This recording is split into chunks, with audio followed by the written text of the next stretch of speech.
Continúa, divina voluntad, viviendo en nosotros y nútrenos con tu alimento. Amén. Dios te salve María, llena eres de gracia, el Señor es contigo. Bendita tú eres entre todas las mujeres y bendito es el fruto de tu vientre, Jesús. Santa María, Madre de Dios, ruega por nosotros pecadores, ahora y en la hora de nuestra muerte. Amén. En el nombre del Padre, del Hijo, del Espíritu Santo. Amén. Continuamos meditando en este grandísimo misterio de la Encarnación, a partir del numeral 470.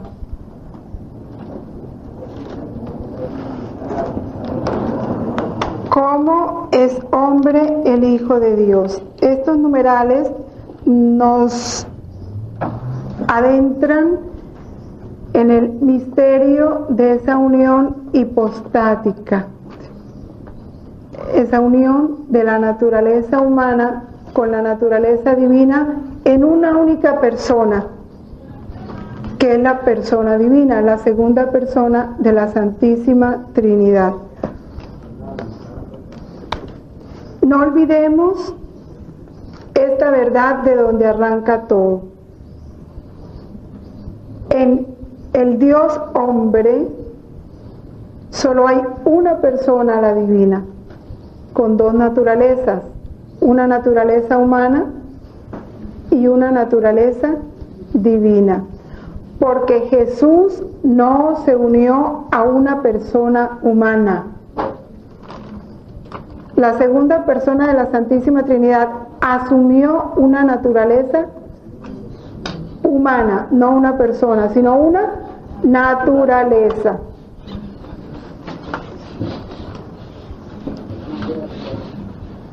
Jesús es Dios desde toda la eternidad. O sea, la persona divina es Dios desde toda la eternidad. Ha existido, existe y existirá, porque es eterna. Pero es hombre desde la encarnación. San Juan, en el capítulo 1, versículos del 1 al 4,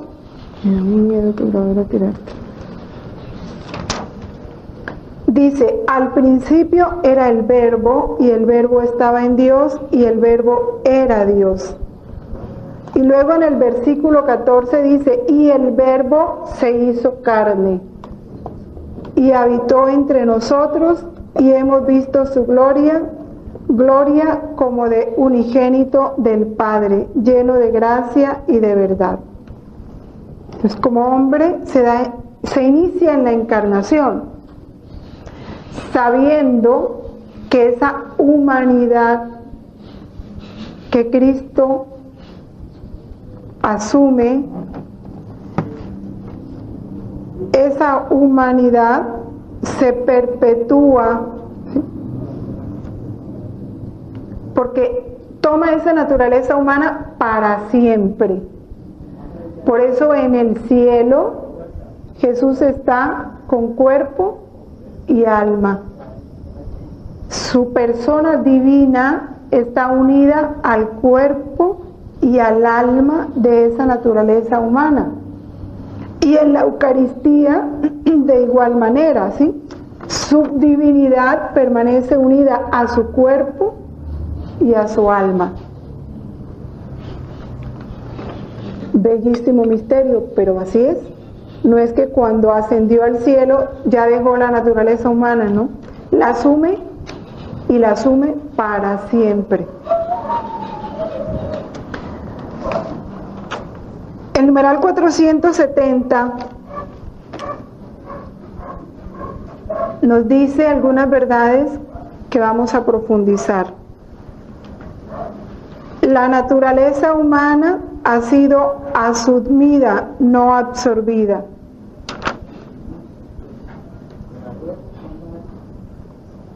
la plena realidad del alma humana con sus operaciones de inteligencia y de voluntad y del cuerpo humano de Cristo,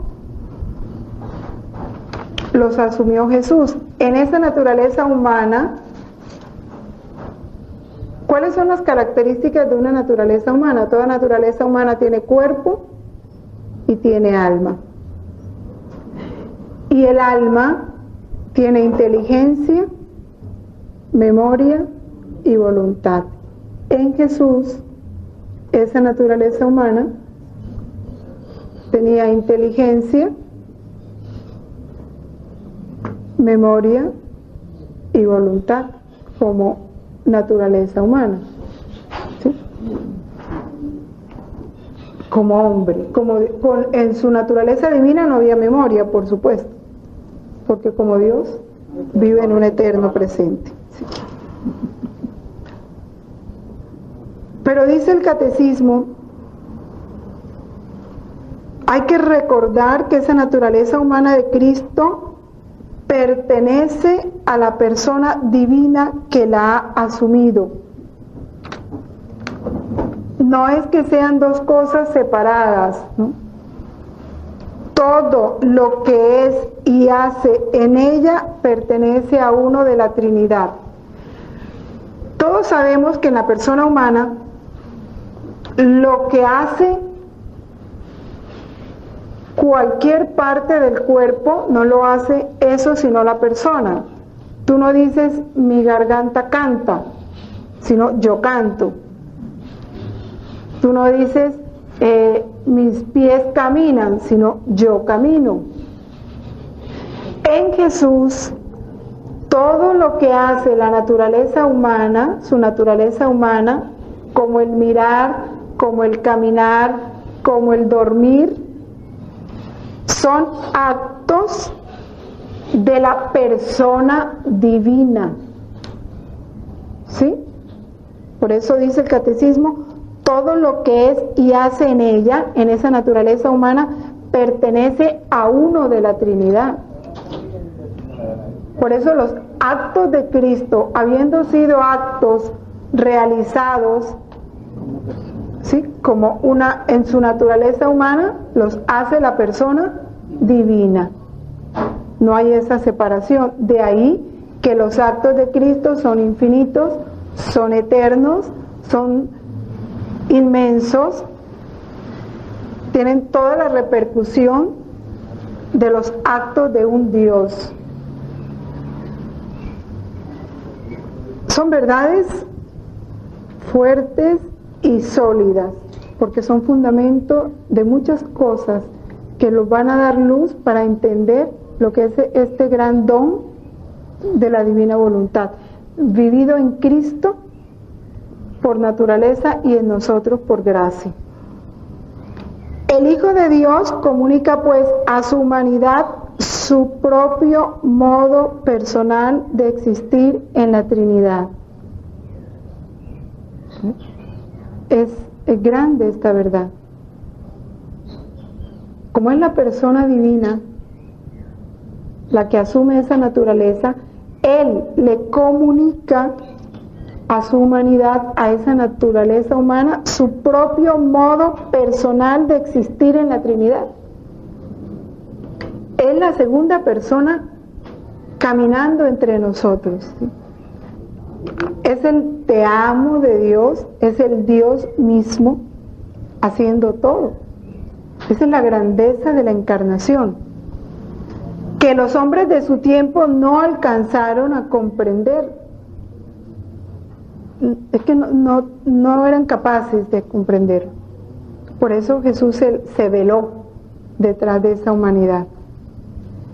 Y ahora que nos los está haciendo comprender a nosotros, este misterio tan grande, ni siquiera alcanzamos en nuestra comprensión, diríamos, a penetrar un poco de lo grande que es esta realidad.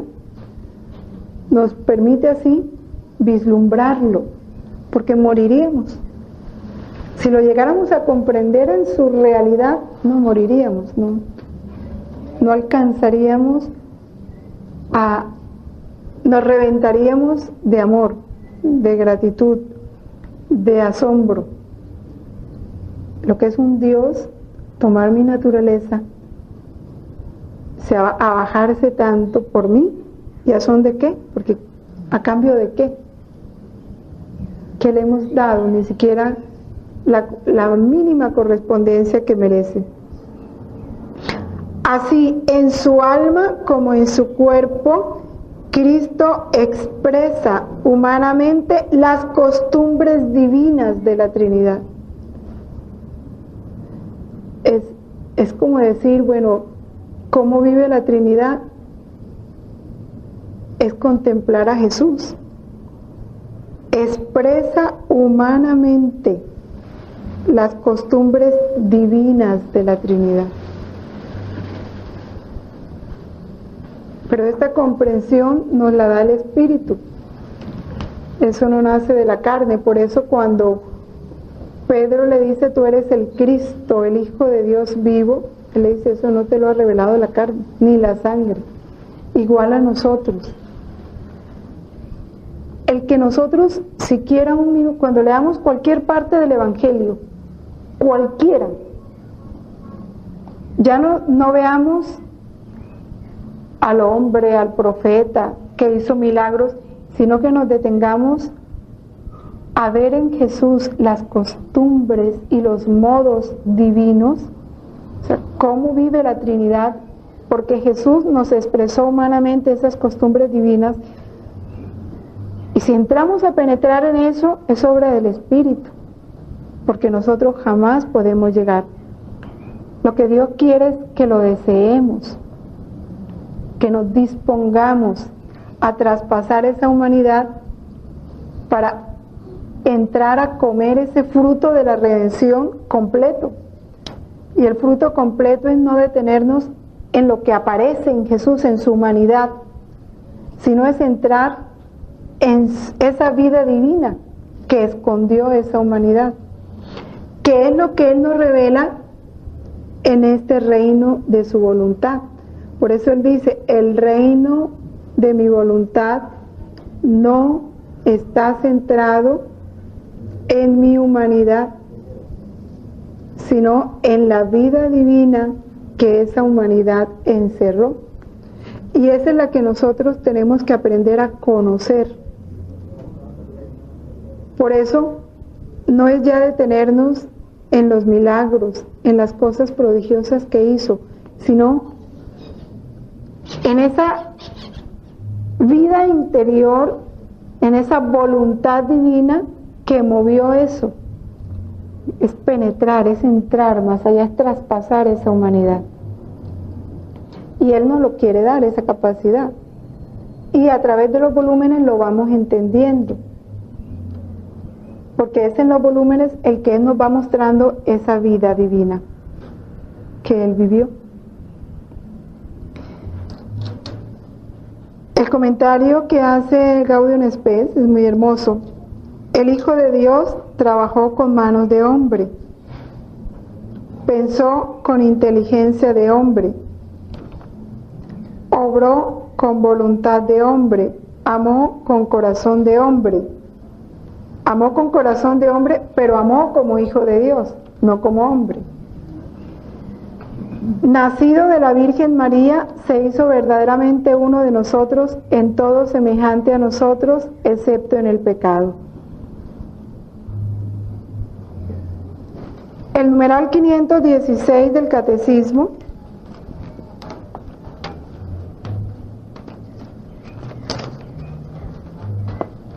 nos amplía esto diciendo: toda la vida de Cristo es revelación del Padre. Los modos divinos, sus palabras y sus obras, sus silencios y sus sufrimientos, su manera de ser y de hablar. Jesús puede decir: quien me ve a mí, ve al Padre. Y el Padre: este es mi Hijo amado, escuchadle. Nuestro Señor, al haberse hecho para cumplir la voluntad del Padre, nos manifestó el amor que nos tiene, con los menores rasgos de sus misterios. Ahora lo que a nosotros nos toca pensar es, bueno, cuando yo oigo a Cristo, oigo al Padre. Cuando yo contemplo a Cristo, contemplo al Padre. Es lo que tenemos que lograr, ¿no? Y en el 626,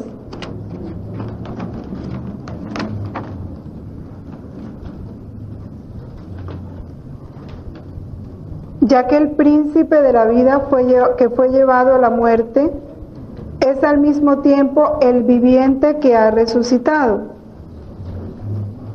Era necesario que la persona divina del Hijo de Dios haya continuado asumiendo su alma y su cuerpo separados entre sí por la muerte. Porque esto responde a una pregunta, bueno, en la muerte es la separación del alma, ¿sí? Se separan el alma y el cuerpo, eso es lo que produce la muerte. Entonces viene la pregunta, ¿en Jesús cómo sucedió eso? Y aquí nos lo explica el catecismo. Por el hecho de que en la muerte de Cristo el alma haya sido separada de la carne, porque eso se dio en su naturaleza humana, la persona única, que es la divina, no se encontró dividida en dos personas, porque el cuerpo y el alma de Cristo existieron por la misma razón desde el principio en la persona del Verbo, y en la muerte, aunque separados el uno de la otra, permanecieron cada cual con la misma y única persona del Verbo. En la naturaleza humana se separó el alma del cuerpo, pero esa alma y ese cuerpo permanecieron unidos en la persona divina. ¿Cómo? No entendemos. Y ahí el misterio. ¿Cómo se dio eso? No lo entendemos, pero esa es la verdad.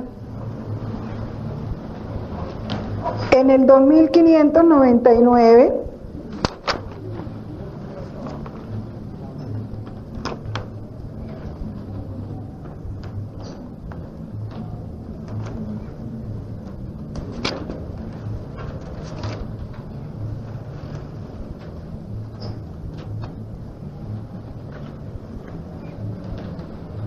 el Hijo de Dios, hecho Hijo de la Virgen, también aprendió a orar conforme a su corazón de hombre. Aprende de su madre la fórmula de la oración. Lo aprende en las palabras y en los ritmos de la oración de su pueblo, en la sinagoga de Nazaret. Pero su oración brota de una fuente secreta distinta, como lo deja presentir a la edad de 12 años. Yo debo estar en las cosas de mi Padre.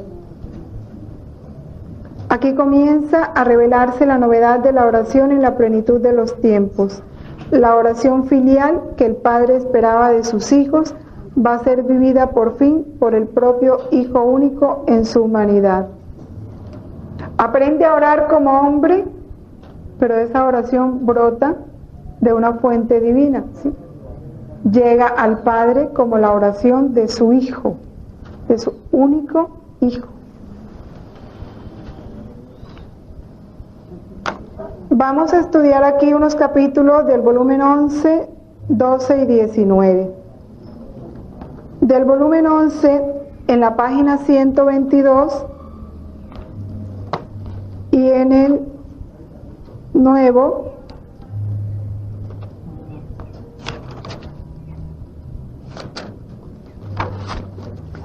corresponde al 24 de marzo de 1914, capítulo 70. Hija mía, mi voluntad esconde en sí mi misma humanidad. He aquí el por qué, hablándote de mi voluntad, de vez en cuando te escondo mi humanidad y te sientes rodeada de luz. Escuchas mi voz y no me ves, porque mi voluntad absorbe en sí a mi humanidad. pues mi humanidad tiene sus límites, mientras que mi voluntad es eterna y no tiene límites. De hecho, mi humanidad, estando en la tierra, no estaba en todos lados. Fíjense que nunca el Evangelio nos habla de que Jesús se bilocó. Dijéramos, como lo han hecho los santos, ¿no? Nunca se dice que Jesús estuvo con los discípulos mientras que lo veían por allá curando en otra parte, ¿no? Nada de eso nos habla el Evangelio, porque su humanidad quiso someterse a ese límite, ¿no? De espacio y de tiempo. No estaba en todos lados, en todos los tiempos, ni en todas las circunstancias. Y allá donde no llegó su humanidad, suplió y llegó mi voluntad interminable. Que este es el misterio que se realiza en el reino, en cada uno de nosotros. Cuando Él nos da en posesión su voluntad, es que miren lo grande que es este don. Cuando nos da en posesión su voluntad, nos está dando esta capacidad, ¿sí? Sin necesidad de bilocarnos, teniendo el límite de espacio y de tiempo que tiene nuestra humanidad, por el poder de su voluntad, nosotros, porque esa voluntad divina que Él nos da, suple en nuestra humanidad a todos los tiempos y los lugares, ¿sí? Y las circunstancias, porque su voluntad es inmensa. Entonces nos regala esa capacidad de ser inmensos. Por eso es que llegamos a poseer los mismos atributos divinos, que eso es algo muy grande. Cuando encuentro almas que en todo viven de mi voluntad, suplen a mi humanidad en todos los tiempos, en los lugares y en las circunstancias y hasta en los sufrimientos, porque viviendo en ellas mi voluntad, yo me sirvo de ellas como me serví de mi humanidad. Por eso nos hacemos una humanidad suplementaria para Jesús. Y así como Él sufrió, y al sufrir Él, está sufriendo por todos, y viviendo en nombre de todos un sufrimiento divino, de igual manera, cuando un hijo de la divina voluntad sufre, como ya es la voluntad de Dios la que está en él, ese sufrimiento se vuelve inmenso y abarca a todos los hombres. ¿Qué cosa fue mi humanidad sino el órgano de mi voluntad? Y esto es lo que son aquellos que hacen mi voluntad.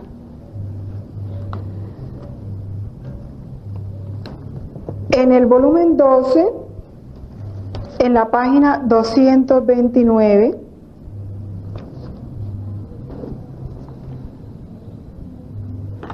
dice que la humanidad de Jesús vivía entre el cielo y la tierra. Del 10 de junio de 1920. Hija mía, mi humanidad vivía en el aire, entre el cielo y la tierra, teniendo toda la tierra abajo de mí y todo el cielo sobre mí. Por eso, cuando se escogió la imagen de la Virgen María, Madre y Reina de la Divina Voluntad, se escogió esa, ¿sí? Que es una María que está sobre la tierra mirando al cielo, porque esa debe ser la vida de los hijos de la Divina Voluntad. Viviendo de este modo, yo atraía a toda la tierra y a todo el cielo en mí, para reunirlos y hacer una sola cosa. Si yo hubiera querido vivir a ras de tierra, no habría podido atraer a todo en mí, sino a lo más algún punto. Es cierto que vivir en medio aire me costó mucho, porque no tenía ni dónde ni en quién apoyarme.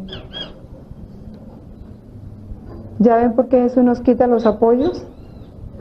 Bueno, nos está haciendo un grandísimo favor. Solo las cosas más necesarias eran dadas a mi humanidad. Por lo demás, estaba siempre solo y sin ningún consuelo. Y esto era necesario. Primero, por la nobleza de mi persona, a la que no convenía vivir en lo bajo y con apoyos humanos viles e inconstantes. Segundo, por el gran oficio de la redención, que debía tener la supremacía sobre todo, y por eso convenía que viviera en lo alto sobre todos. Ahora, a quien llamo a mi semejanza, la pongo en las mismas condiciones de mi humanidad. Por eso tu apoyo soy yo, mis brazos son tu sostén, y haciéndote vivir en mis brazos en medio aire, te llegan de lo bajo solo las cosas necesarias. Para quien vive en mi querer, desapegada de todos y de todo, y dedicada a mí, todo lo que no es de necesidad son cosas viles. Este capítulo es para volverlo a leer y regustar. Es un desagradarse de su nobleza, es un degradarse de su nobleza, y si le vienen ofrecidos apoyos humanos, siente el mal olor de lo humano y se aleja de ellos.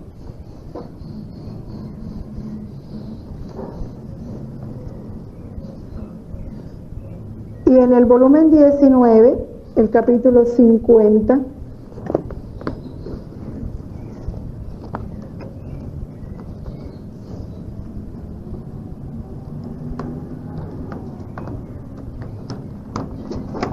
hija mía, mi vida toda fue un acto solo proveniente del acto solo del Eterno, que no tenía sucesión de actos. La persona divina vivió en ese acto único, porque como Dios no estaba en el tiempo. Y si en mi humanidad se vio externamente por grados la sucesión de mis actos, es decir, el ser concebido, el nacer, el crecer, el obrar, caminar, padecer y morir, en el interior de mi humanidad, y ya sabemos que el interior de su humanidad era esa persona divina, era esa voluntad divina, mi divinidad, el Verbo eterno unido a mi alma, formaba un acto solo de toda mi vida. Por tanto, la sucesión de los actos externos que se veían en ella era el desahogo del acto solo que, desbordándose al exterior, formaba la sucesión de mi vida externa. Pero en mi interior, en cuanto quedé concebido, al mismo tiempo nacía, lloraba, gemía, caminaba, obraba, hablaba, predicaba, instituía los sacramentos, padecía y quedaba crucificado. Por consiguiente, todo lo que se veía al exterior de mi humanidad poco a poco, por grados, dentro era un acto solo, prolongado y constante, y que todavía continúa. En una palabra, todo lo que yo hice quedó en acto y como acto continuo. Por eso es que Él, en las horas de la pasión, cuando un alma ora, como debe hacer esas horas de la pasión, es Él mismo el que continúa ese momento en ella. Y nosotros nos metemos en ese acto único para vivir con Él ese momento. Entonces no se trata de un recordar, no se trata de un imaginarnos, se trata de un vivir con Él ese momento. Porque todo lo que sale de Dios queda en Dios, no sufre cambios, ni acrecentamiento, ni disminución. Hecho el acto, queda con la plenitud de la vida que jamás termina y que puede dar vida a todos cuanta vida quieran ellos. Por eso el que hace los actos en su voluntad hace actos eternos. Y ahí quedan, dándole gloria infinita, permanentemente.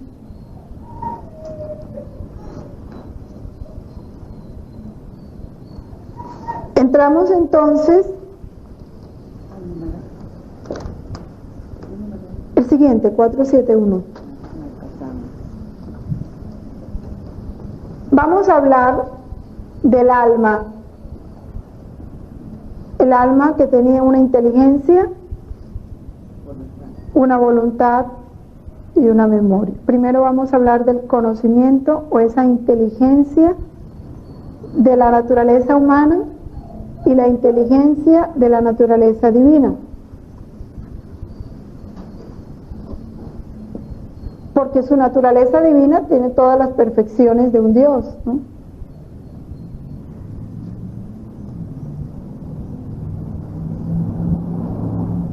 Bueno, aquí inicia el numeral 471 hablándonos de un error que afirmaba Apolinar de la Odisea, ¿no? Que en Cristo el verbo había sustituido al alma o al espíritu. Entonces la Iglesia responde diciendo que el Hijo Eterno asumió un alma racional humana. Esta alma humana que el Hijo de Dios asumió está dotada de un verdadero conocimiento humano.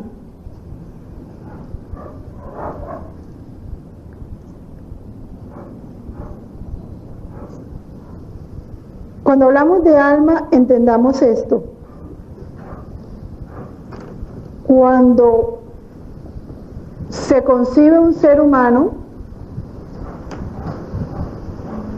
el cuerpo es formado por la unión de las dos células, la masculina y la femenina, pero el alma que va a animar ese cuerpo la crea Dios directamente. Eso mismo sucedió con Jesús. Su cuerpo fue formado por la célula dada por María y la participación del Espíritu Santo, porque fue una concepción prodigiosa, no natural. Pero el alma de esa naturaleza humana fue creada directamente por Dios, el alma que iba a animar ese cuerpo. Todas las almas creadas de todos los hombres, porque era su hijo, ¿no? Era la naturaleza que iba a asumir su hijo. Como tal, si este conocimiento humano no podía ser ilimitado, porque era un conocimiento humano y él estaba asumiendo una naturaleza humana con todas las características de una naturaleza humana. Era un conocimiento limitado que se desenvolvía en las condiciones históricas, en el espacio y en el tiempo. Por eso Jesús crecía, progresaba en sabiduría, en estatura y en gracia. Y adquirir aquello que en la condición humana se adquiere de manera experimental. Se sometió a ese progreso en el conocimiento humano. Eso correspondía a la realidad de su anonadamiento voluntario en la condición de esclavo. Ya lo leíamos, como él, en el numeral que leímos del catecismo, ¿no? María le enseñaba las oraciones y su hablar tuvo el proceso del hablar de un niño, ¿no? Balbuceaba, después pronunciaba las palabras a medias, después se fue perfeccionando su lenguaje y recibió, se sometió al proceso que tiene un niño en el conocimiento. Pero al mismo tiempo, este conocimiento verdaderamente humano del Hijo de Dios expresaba la vida divina de su persona. Aquí viene el misterio. porque esa naturaleza divina y la naturaleza humana se combinaban perfectamente en una única persona, la divina, ¿no? La naturaleza humana del Hijo de Dios, no por ella misma, sino por su unión con el Verbo, conocía y manifestaba en ella todo lo que conviene a Dios. Por eso se dan en Jesús esas cosas sorprendentes, ¿no? De que como niño su mamá tenía que enseñarle y explicarle, y cuando menos piensa le está enseñando a los doctores de la ley. Es esa perfecta combinación, como lo dice aquí el catecismo, por su unión con el Verbo conocía y manifestaba en esa naturaleza humana todo lo que conviene a Dios. Por eso, siendo hombre, tenía límites, pero como Dios leía las conciencias y le adivinaba el pensamiento a los judíos. Esa combinación de perfecto hombre y perfecto Dios, que en Jesús se dio en todas las edades y en todos los momentos. Igual cuando los reyes, era un bebé recién nacido, y llegan los reyes y él se les manifiesta en su divinidad. Por eso ellos se postran y le adoran. Y todas las gracias y las luces que recibirían, que eso no nos lo cuentan, pero no lo podemos imaginar. Entonces es esa perfecta combinación. Esto sucede ante todo en lo que se refiere al conocimiento íntimo e inmediato que el Hijo de Dios hecho hombre tiene de su Padre. En Marcos 14:36, el Evangelio de San Marcos.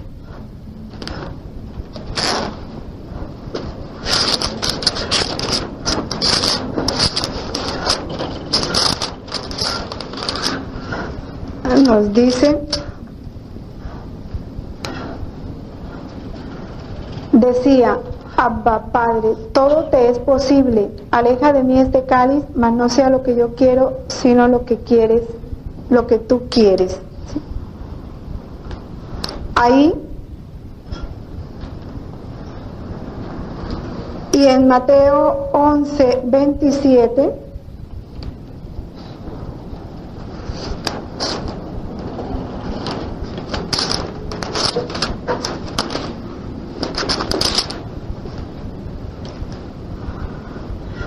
todo me ha sido entregado por mi Padre, y nadie conoce al Hijo sino el Padre, y nadie conoce al Padre sino al Hijo, y aquel a quien el Hijo quisiera revelárselo. Vemos estas dos situaciones. Acá le dice, si es posible, pero no se haga mi voluntad, sino la tuya. Y aquí Él conoce todo lo que el Padre quiere, ¿sí? Y Él le revela al Padre a quien Él quiere. Nadie conoce al Padre sino el Hijo. Sabemos que en el huerto se viene sobre Jesús todo el peso de nuestros pecados y de nuestra humanidad. Así que ese grito de Él, si es posible, aparta de mí este cáliz, está encerrando todos esos momentos de debilidad nuestra y de resistencia ante lo que Dios quiere. ¿Sí? Entonces su grito es el grito de toda la humanidad. En esos momentos sería destruir el libre albedrío.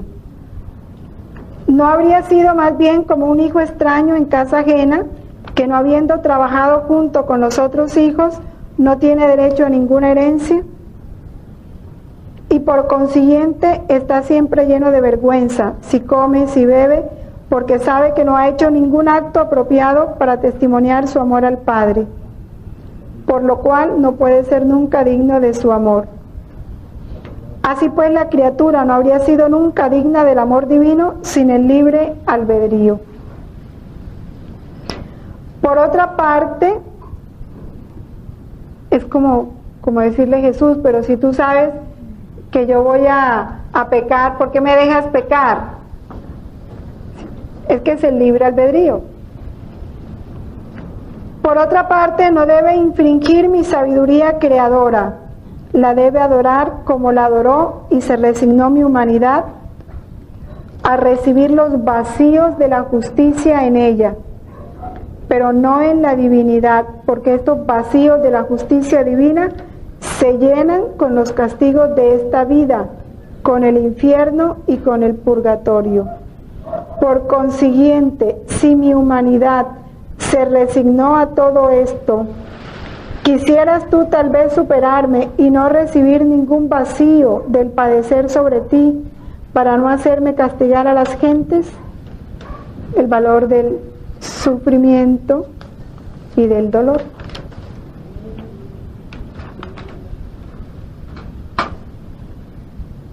Porque su humanidad se sometió a eso. Y aquí viene un poco entender lo que tanto nos dice el Padre Pedro.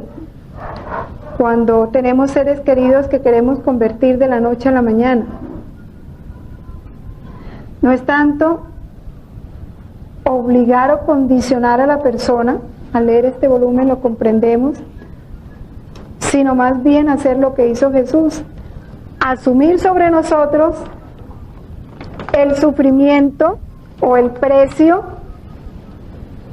que se necesita para que Él se transforme. Ese ha de ser nuestro papel, para así nosotros llenar los vacíos de la justicia que esa persona no llena y lograr para Él lo que tal vez Él por sí mismo no puede lograr, para que esa gracia vaya venciendo su voluntad a fuerza de amor, como lo hace Dios. Son los negocios que se pueden hacer con la cruz, negocios divinos. Por eso es moneda de cielo. Es el tesoro del sufrimiento.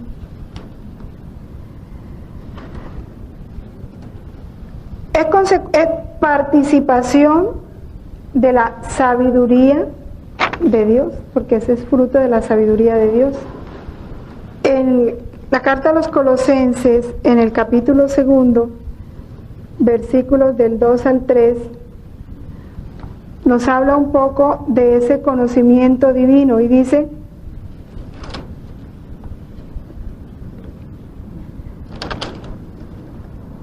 para que se consuelen vuestros corazones, a fin de que, unidos en caridad, alcancéis todas las riquezas de la plena inteligencia y conozcáis el misterio de Dios, esto es, a Cristo, en quien se hallan escondidos todos los tesoros de la sabiduría y de la ciencia.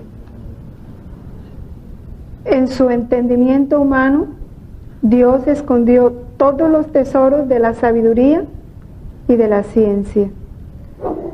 Y resulta que esos tesoros Él quiere que los poseamos también nosotros, en la medida en que dejamos que su inteligencia actúe en la nuestra, y en la medida en que nuestra inteligencia esté fundida en la inteligencia de Jesús, porque es a través de su humanidad que nosotros vamos a entrar en su vida divina.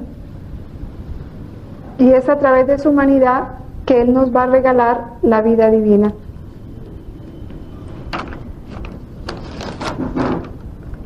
Contemplamos a través del numeral 475, entonces, lo que es la voluntad humana de Cristo.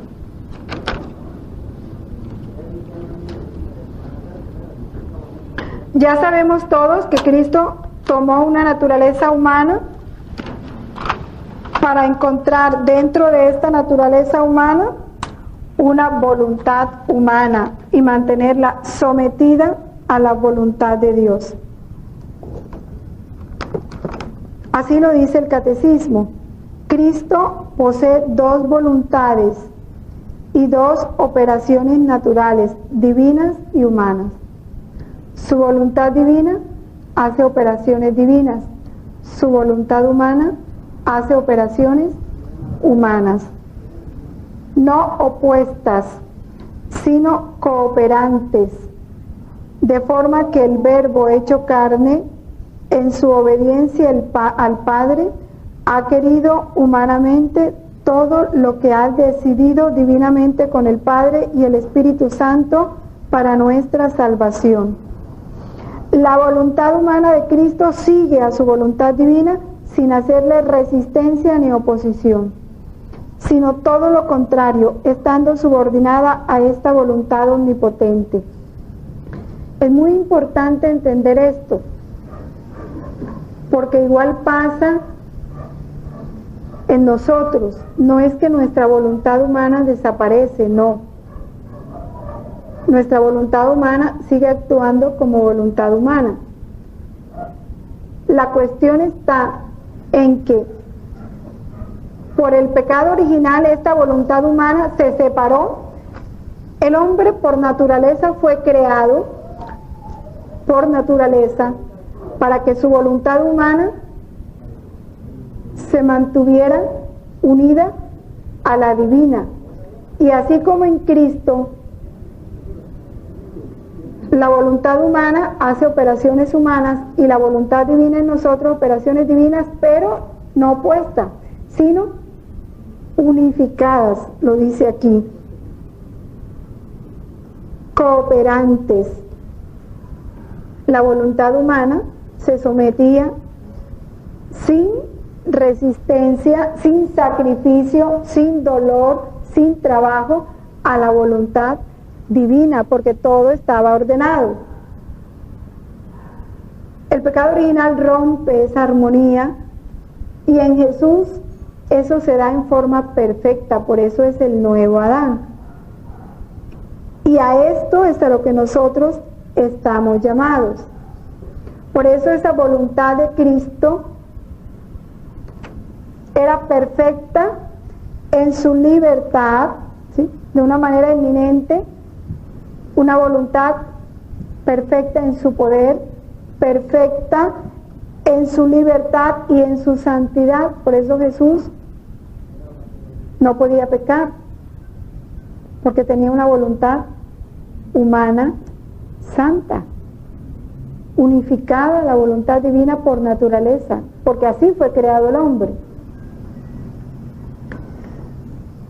Y perfectamente libre. Por eso es que él en el capítulo 10 de San Juan, en el versículo 8, dice que a mí nadie me quita la vida, sino que yo la entrego libremente, ¿no? Vamos a buscarlo y lo leemos textualmente. En el capítulo 10 de San Juan, versículo 8.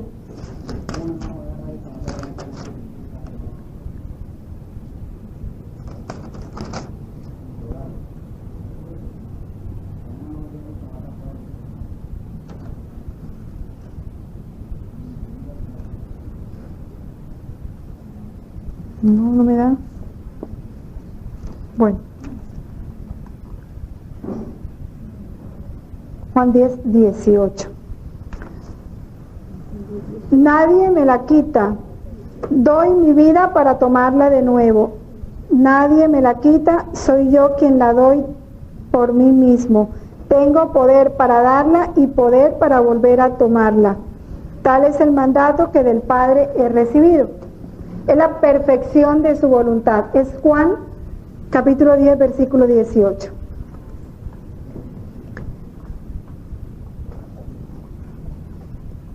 Yo insisto en seguir meditando porque todo este misterio de la encarnación es el misterio que nosotros tenemos que vivir y estamos llamados a vivir así como lo vivió Cristo. Porque es esto lo que nos va a transformar en Jesús.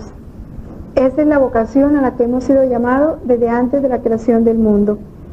En el capítulo 13, volumen 13,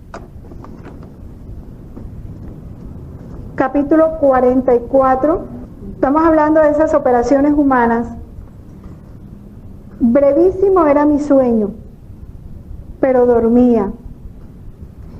Y no dormía por mí, sino por las criaturas. Yo como cabeza representaba a toda la familia humana y debía extender mi humanidad sobre todos para darles el reposo. Veía a todas las criaturas cubiertas por un manto de turbaciones, de luchas, de intranquilidades. Algunos caían en la culpa y quedaban tristes, otros dominados por tiranías, por pasiones que querían vencer, quedaban turbados, otros querían hacer el bien y luchaban para hacerlo. En fin, no había paz, porque la verdadera paz se posee cuando la voluntad de la criatura regresa en la voluntad de su creador de donde salió. Fuera del centro, apartada de su principio, no hay paz. Así que durmiendo, mi humanidad se extendía sobre todos, cubriéndolos como bajo de un solo manto, como la gallina cuando llama a sus pollitos debajo de sus alas maternas para hacer que se duerman. ¿Se acuerdan ese pasaje de Isaías, creo que es?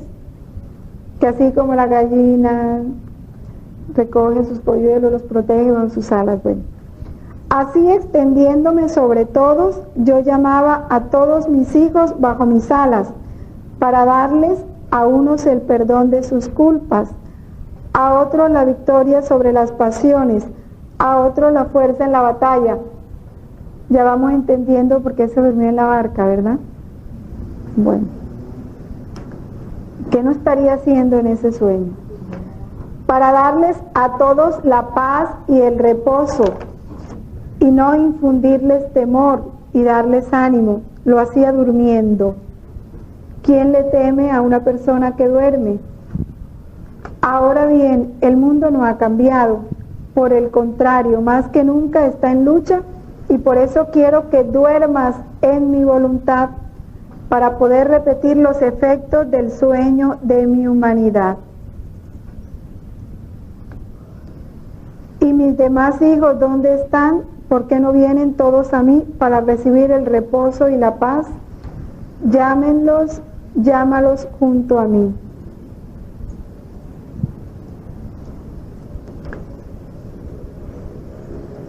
El volumen 15, en el capítulo 2,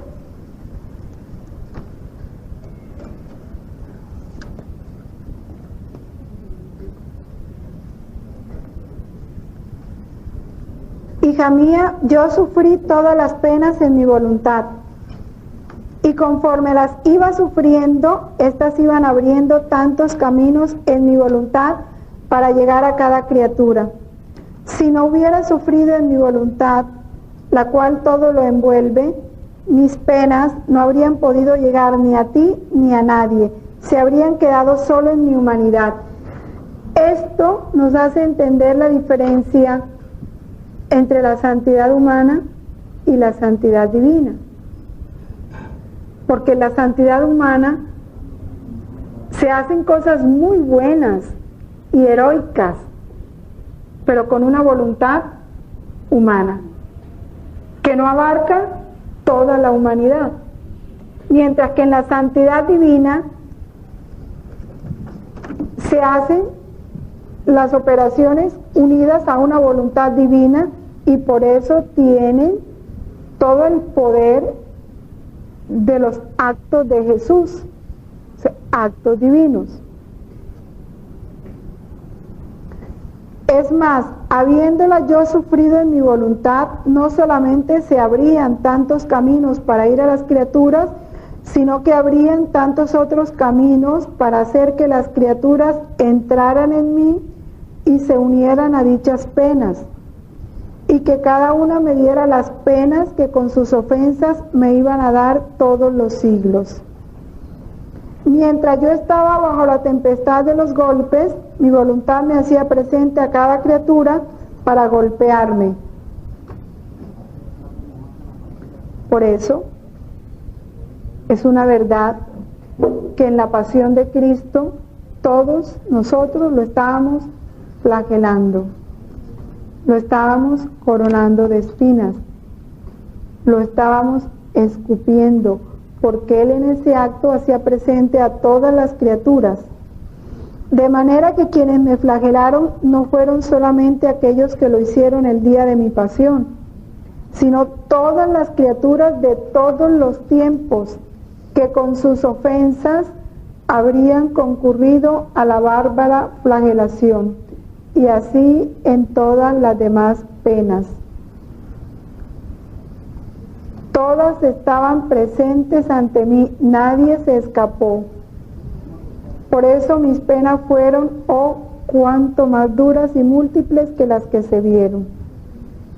Así que si quieres que cuando me ofrecen mis penas, tu compasión y tu reparación, tus pequeñas penas no solamente lleguen a mí, sino que hagan los mismos caminos que hicieron las mías. Haz que todo entre en mi voluntad y todas las generaciones recibirán los efectos.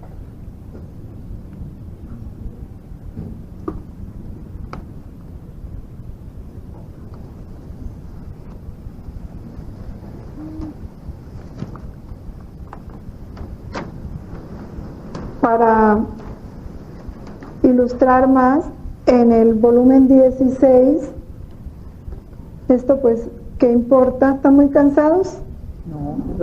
No lo traen.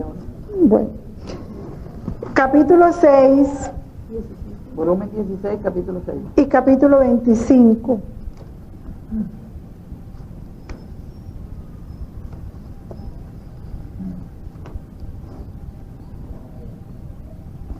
En el capítulo 6 dice: si mi voluntad suprema no hubiera dado entrada a mi voluntad humana en la voluntad divina, mi humanidad, por cuanto santa y pura, lo que ya estábamos hablando ahorita, no habría podido formar la completa redención.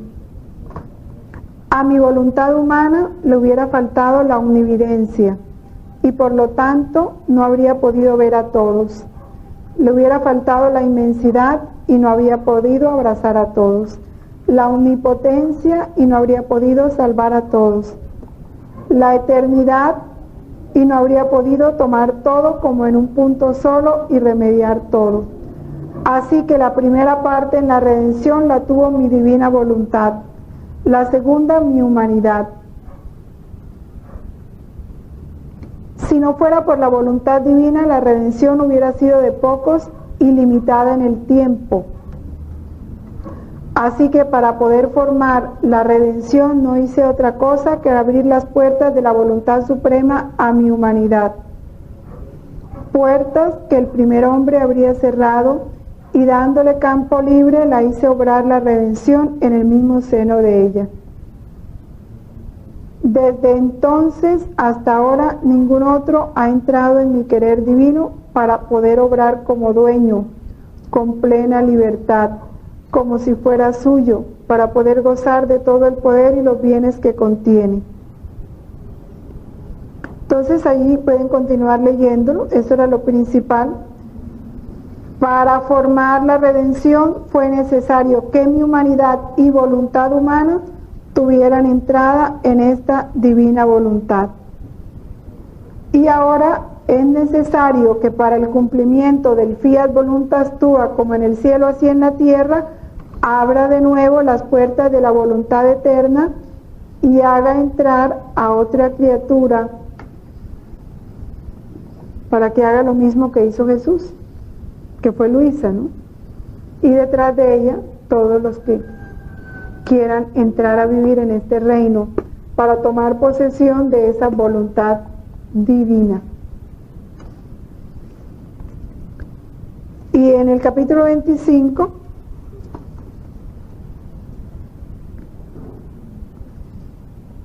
dice: también mi humanidad fue pequeña y fue creciendo como amalgamada con la divina voluntad. De modo que mientras así crecía, mi voluntad humana, viviendo junto con la divina, ensanchaba sus confines en la del Eterno y preparaba la redención y el fiat voluntas tua, como en el cielo, así en la tierra. Y tú no quieres seguir mi crecimiento y tu vuelo en mi voluntad. Mi voluntad no solo es vida, sino que es aire del alma. Y si falta el aire a la naturaleza, ésta comienza a declinar. El respiro es dificultoso, el corazón es irregular en su latir, la circulación de la sangre se entorpece, la inteligencia queda aturdida, el ojo casi ciego, la voz apagada, las fuerzas perdidas. ¿Qué cosa es lo que provoca tanto desorden en la vida humana? La falta del aire de mi voluntad. Un aire balsámico puede restituir el orden y el vigor de la naturaleza.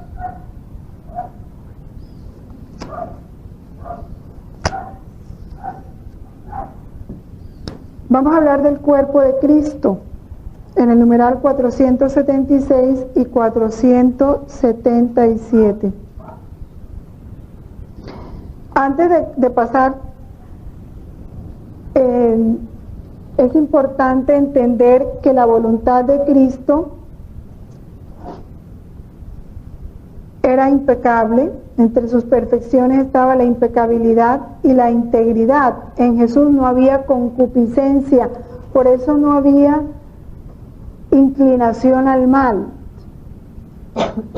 El apetito estaba sometido a la razón de una manera natural, armoniosa, sin esfuerzo. Había un perfecto acuerdo entre la voluntad humana y la voluntad divina. Por eso son heréticas esas películas que tratan de presentar a un Cristo luchando contra las tentaciones. Cristo fue tentado, pero venció las tentaciones sin tener que tirarse sobre las espinas, es decir, sin esa lucha que puede tener un hombre dominado por las pasiones malas, porque en Jesús sí se dio la pasión del amor al Padre y amor a las almas, y también odió el pecado, porque el odio es otra pasión, pero no estas pasiones que desordenan la naturaleza. Esas no se dieron en Cristo. Por eso hay una película, ¿cómo que se llama? La cuarta tentación, o no sé qué, bueno, todo eso son películas heréticas, que yo digo que un católico ni siquiera por curiosidad debe ir a ver. Ya la Iglesia nombra su censura por obediencia a esos que el Papa determina, ven la película, le dan el análisis al Papa y por eso las declara prohibidas. O películas heréticas, suficiente. Si ya eso se sabe, ¿para qué voy yo? O sea, ¿a qué voy? ¿Ven? Son que a veces los católicos nos enredamos y con miles de pretextos vamos sencillamente a saciar una curiosidad, no es más. Pero no sabemos el daño que estamos haciendo dándole taquilla a algo que está ofendiendo a Dios.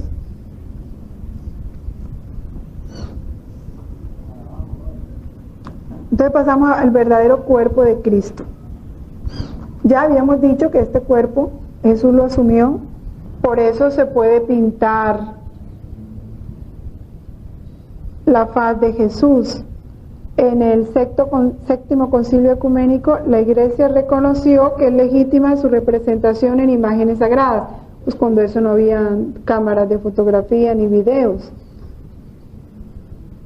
Pero sí, se pudo, por las descripciones que se hacían de él, se pudo hacer una imagen de lo que fue ese cuerpo de Cristo.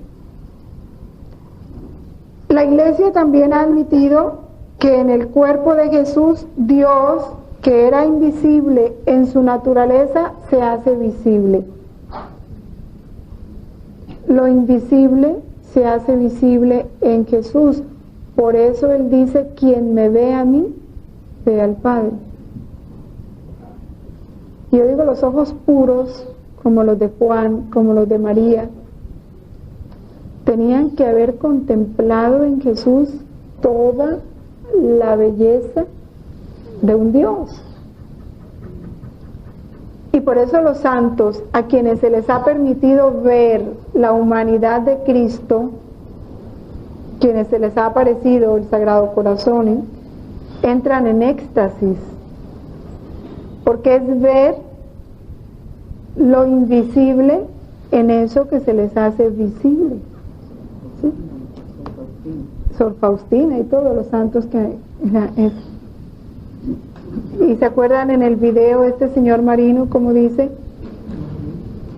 vio los ojos de Jesús y ya no quiso mirar más nada, ¿sí? Porque en esos ojos estaba todo. En esos ojos veía al Padre, veía a María, y como que todo le llegaba a él a través de esos ojos. ¿Cómo sería? ¿Cómo sería esa mirada? Y todo lo de él, sus palabras, sus gestos, todo. Las particularidades individuales del cuerpo de Cristo expresan la persona divina del Hijo de Dios. ¿Y quién se refleja? ¿Qué es el Hijo sino el reflejo del Padre? Porque el Padre se ama a sí mismo y ese amor del Padre a sí mismo, de ahí genera al Hijo, que es otro igual a Él. Entonces, quien ve a Cristo, ve al Padre. Él ha hecho suyos los rasgos de su propio cuerpo humano, hasta el punto de que pintados en una imagen sagrada pueden ser venerados, porque el creyente que venera su imagen, venera a la persona representada en ella. Por eso cuando la Verónica enjuga su rostro, él deja estampada su imagen, ¿sí? Y esa imagen es venerada, y en ella se venera a la persona divina que sufrió por nosotros.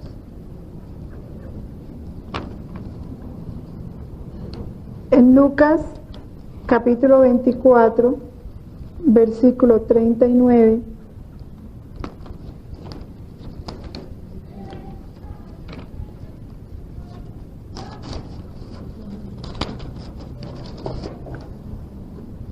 nos dice: ved mis manos y mis pies, que yo soy. Palpadme y ved que el espíritu no tiene carne ni huesos, como veis que yo tengo.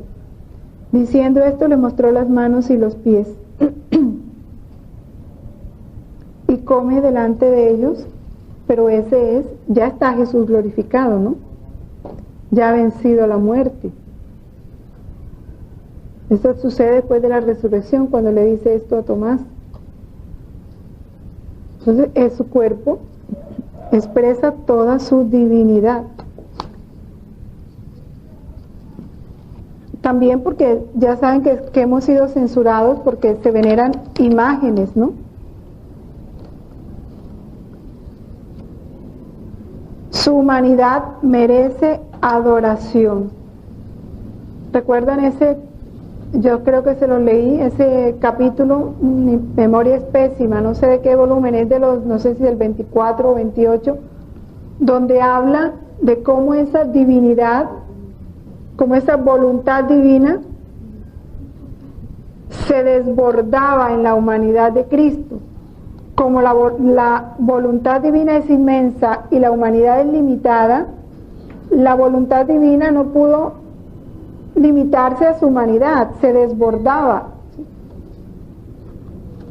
de toda la persona de Cristo. Entonces es un cofre sagrado la humanidad de Cristo. Por eso se le da ese culto, ¿no? Y por esto mismo hay una perfecta comunicación entre las propiedades de las dos naturalezas, la divina y la humana, de una manera tal que no se puede separar, porque están unidas en una sola persona. Entonces nada es totalmente divino ni nada es totalmente humano, es la unión hipostática. Por eso María es madre de Dios.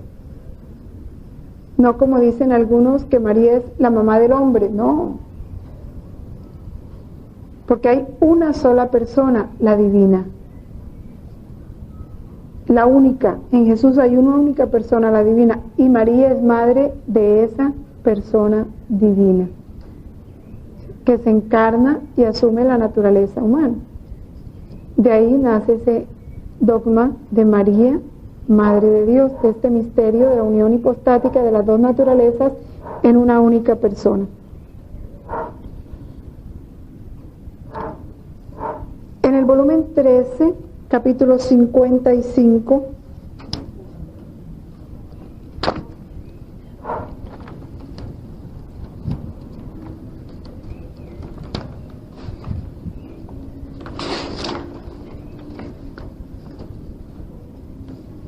mi humanidad, estando sobre la tierra, se veía muy estrecha ante la divinidad, y como era inseparable de ella, yo no hacía otra cosa que entrar en la inmensidad de la voluntad eterna y abrir tantas fuentes para bien de las criaturas. Pues habiendo sido abiertas por un hombre Dios, le daba el derecho a la familia humana de acercarse a estas fuentes y de tomar cuanto quisiera de ellas. Y qué bueno que esto no se nos olvidara.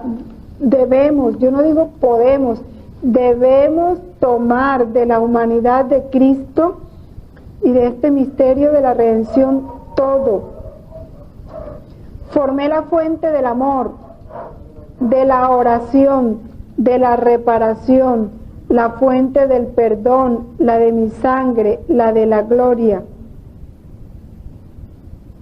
¿Quieres saber quién agita estas fuentes para hacer que surjan y que se desborden de tal modo que toda la tierra quede inundada por ellas? El alma que entre en mi voluntad. En cuanto entra, si quiere amar, se acerca a la fuente del amor y amando, y hasta con solo poner la intención de amar, agita la fuente. Y miren lo que pasa. Las aguas, al ser agitadas, crecen, se desbordan e inundan toda la tierra. Y a veces son tan fuertes estas agitaciones y las olas se elevan tanto que tocan el cielo e inundan la patria celestial. Si quiere orar, reparar,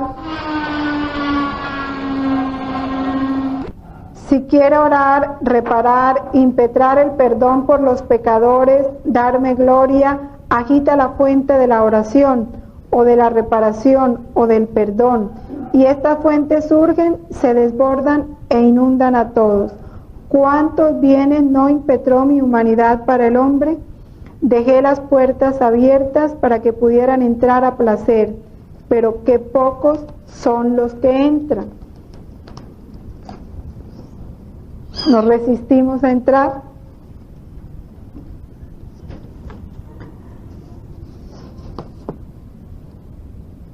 El 478, que es el último, el corazón del Verbo encarnado.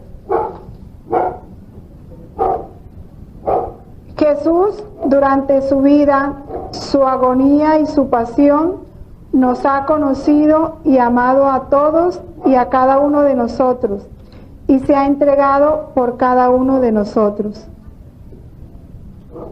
El Hijo de Dios me amó y se entregó a sí mismo por mí, dice Gálatas 2:20.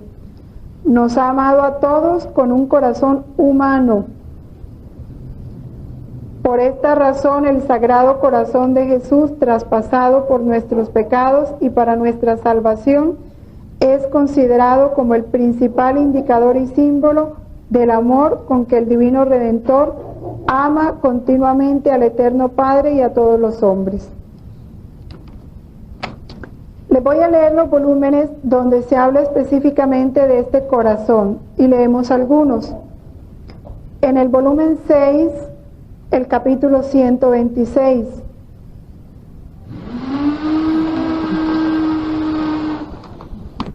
En el volumen 8, la página 52. Voy a darles la fecha para los que leen en italiano. 9 de marzo de 1908. En el volumen 11, la página 168. ¿Página 100 qué? 168. Del 28 de julio de 1915. que corresponde en el volumen nuevo al capítulo 96. El volumen 12, la página 121, que corresponde al 27 de enero de 1919. Y la página 187, que corresponde al 27 de junio de 1919. Sí. Vamos a leer en el volumen 6 el capítulo 126, que dice que los corazones de las criaturas están ligados al corazón de Jesús, del cual dependen y reciben vida. Pero esa vida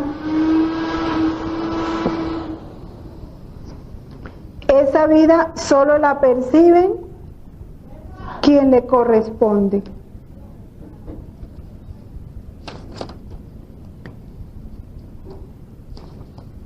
Dice Luis así: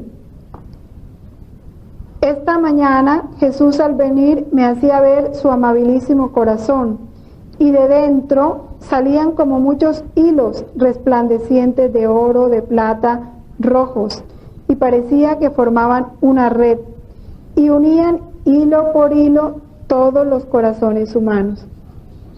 Al ver esto yo quedé encantada, y él me dijo: hija mía, con estos hilos mi corazón une así todos los afectos, los deseos, los latidos y el amor, y hasta la misma vida de los corazones, en todos semejantes a mi corazón humano, solo diverso en la santidad.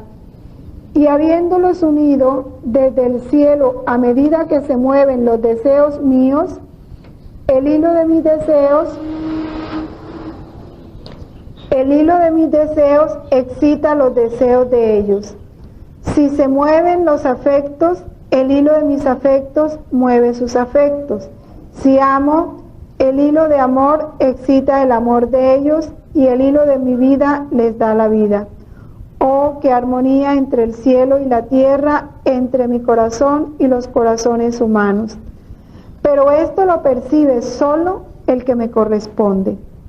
Pero el que se opone con la eficacia de su voluntad, nada percibe, y echa al vacío las operaciones de mi corazón. Para ya terminar, en el capítulo 8, el volumen 8, en la página 152, en la página 52, del 9 de marzo de 1908, que es cortico, dice: la vida de todos palpitaban en el corazón de Jesús. Hija mía, en este estado se encontraba mi corazón en el acto de mi pasión.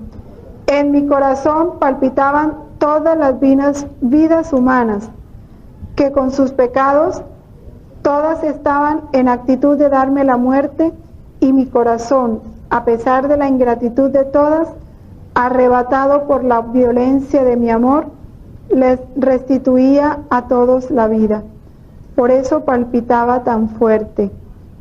En mi latido encerraba todos los latidos humanos, haciéndolos resurgir en latidos de gracia, de amor y de delicias divinas.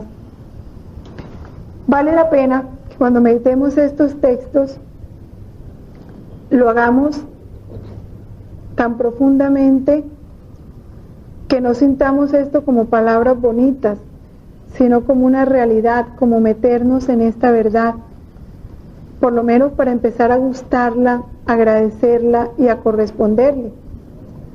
Porque si la vida de Jesús se me está comunicando, solo la reciben los que le corresponden, pues apresurémonos nosotros ya a no desperdiciarla más, ¿cierto?, sino a darle la correspondencia que Él merece. Ahora el volumen 12, el volumen 11, en la página 168, que corresponde al 28 de julio de 1915 y que en los volúmenes nuevos corresponde, vamos a ver a qué capítulo.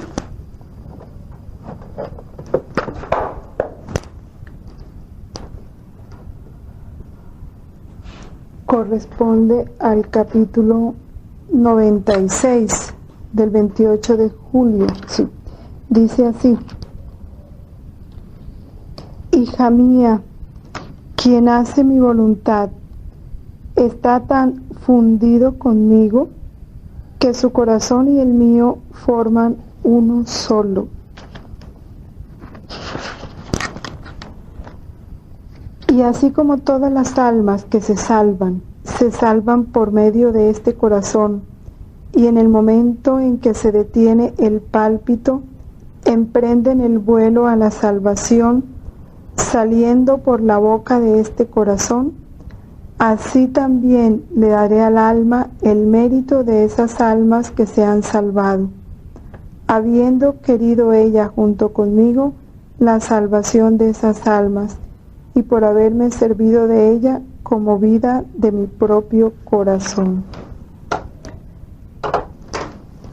Es importante, ¿no?, ver esa unidad de corazones cuando el alma vive en la voluntad de Dios.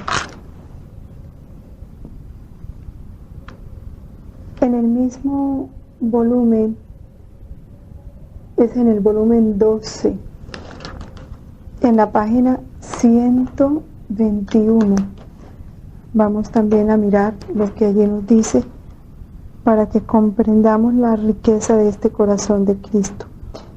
Es del 27 de enero de 1919. Está hablando de las 3 heridas más dolorosas del corazón santísimo de Jesús. Hija mía, entre tantas heridas que contiene mi corazón, hay 3 heridas que me dan penas mortales, y tal acerbidad de dolor que sobrepasan a todas las demás heridas juntas. ¿Cómo le parece? Sobrepasan a todas las demás heridas juntas. Y estas 3 son, vamos a ver, la primera, las penas de mis almas amantes. Cuando veo a un alma toda mía, torturada, conculcada, dispuesta a sufrir aún la más dolorosa muerte por mí, yo siento sus penas como si fueran mías, y tal vez más.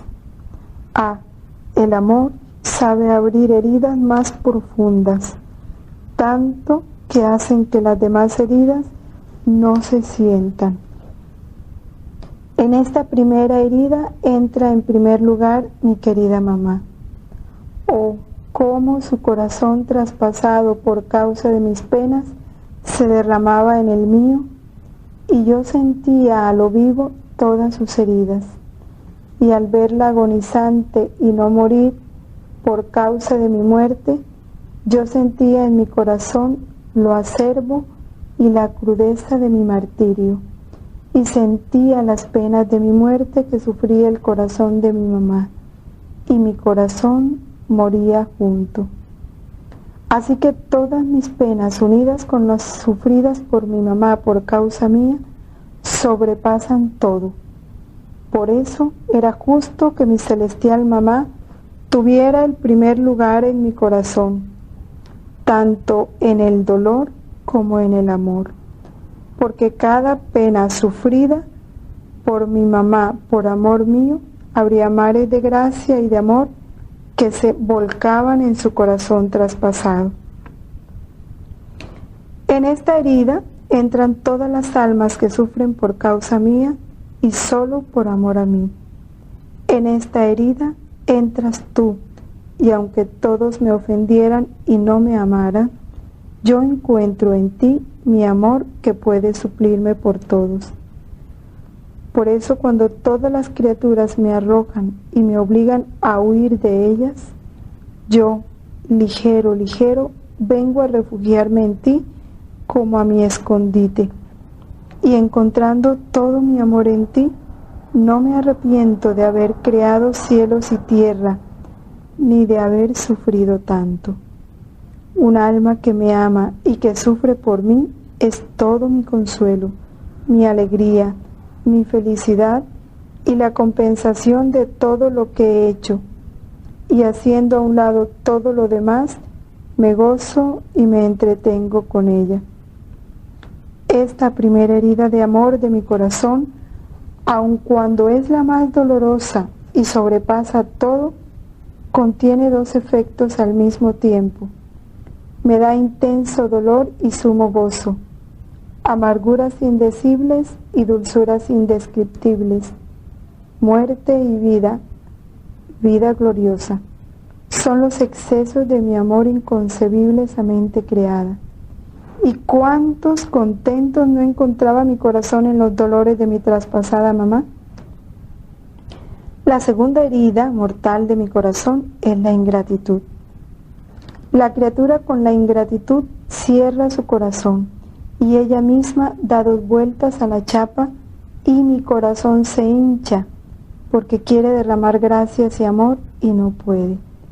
Pues la criatura me ha cerrado la puerta y la ha asegurado con la cerradura de la ingratitud. Y yo voy en delirio. Puedo decir que enloquezco, sin la esperanza de que esta herida me sea curada, pues la ingratitud me la va haciendo siempre más áspera, dándome pena mortal. Nunca nos alcanzaremos, ¿verdad? Si quieren imaginar lo que es la ingratitud para el corazón de Dios. Y la tercera herida es la obstinación. ¡Qué herida mortal a mi corazón! La obstinación es la destrucción de todos los bienes que he hecho para la criatura. Es la firma de la solemne declaración que la criatura hace en no conocerme y en no pertenecerme más. Es la llave del infierno al que la criatura va a precipitarse, y mi corazón siente el desgarro, se me hace pedazos, y me siento arrancar uno de esos pedazos. ¡Qué herida mortal es la obstinación! Hija mía, entra en mi corazón y toma parte en estas heridas mías. Compadece mi despedazado corazón. Suframos juntos y recemos. Yo, dice Luisa, he entrado en su corazón. Oh, cómo era doloroso, pero bello sufrir y rezar con Jesús. Son cosas para quedarnos contemplándola y saboreándolas en el corazón. No hay más nada que explicar, ¿verdad? Y en ese mismo volumen, en la página 187,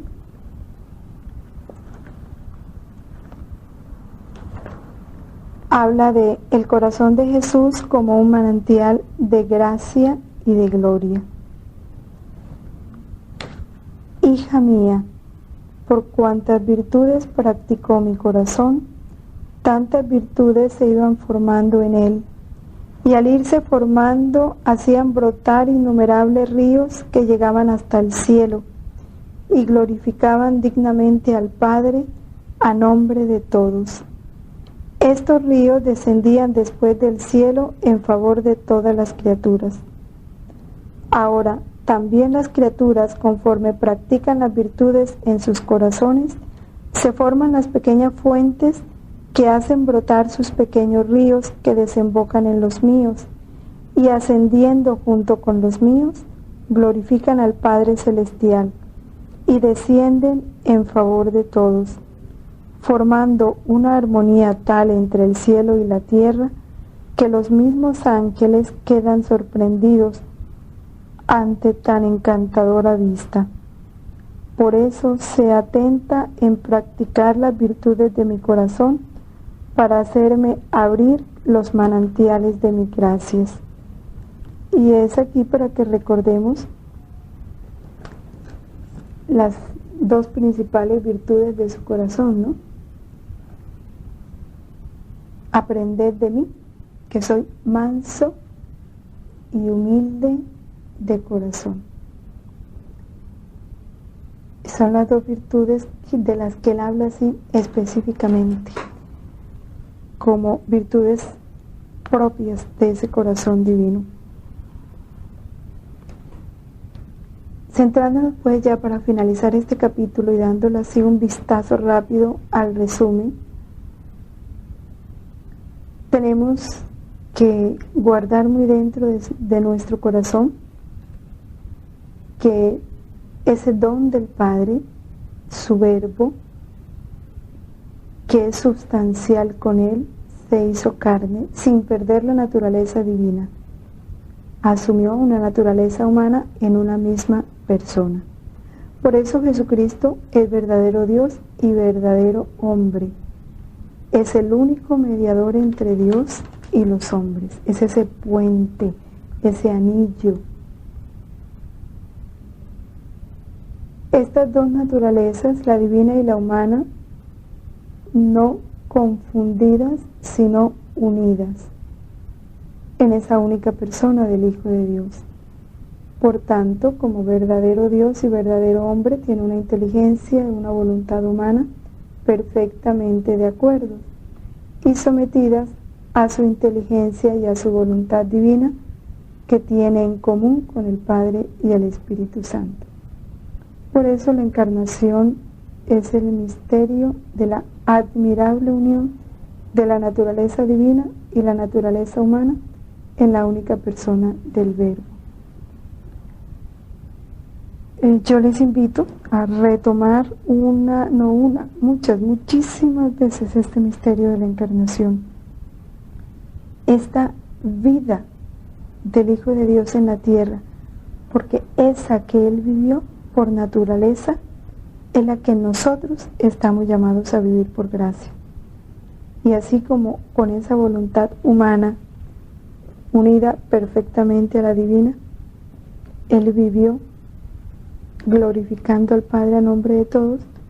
De esa misma forma nosotros, con esta voluntad humana unida a esa voluntad de Dios, dejaremos que esa voluntad de Dios sea como ese primer movimiento y acto operante de nosotros en todo. Y de esa misma forma la vida de Cristo se repetirá en cada uno de nosotros, para ser transformados en Él y ser nosotros una permanente gloria del Padre aquí en la tierra. Y eso es lo que lo hará feliz, ver en nosotros la imagen de su Hijo. En el nombre del Padre, del Hijo y del Espíritu Santo. Amén.